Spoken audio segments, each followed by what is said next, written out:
Думаете начать строить дом лучше весной?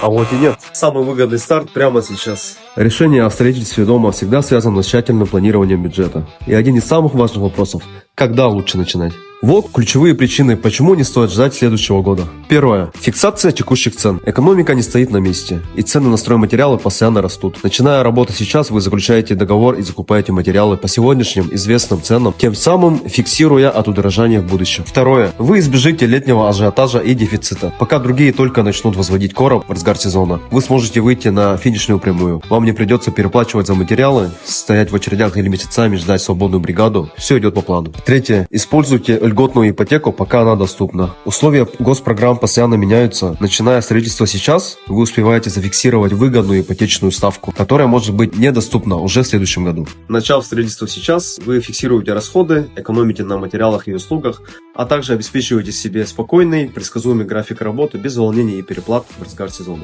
Готовы начать строить выгодно? Оставляйте в комментариях плюс, и мы свяжемся с вами.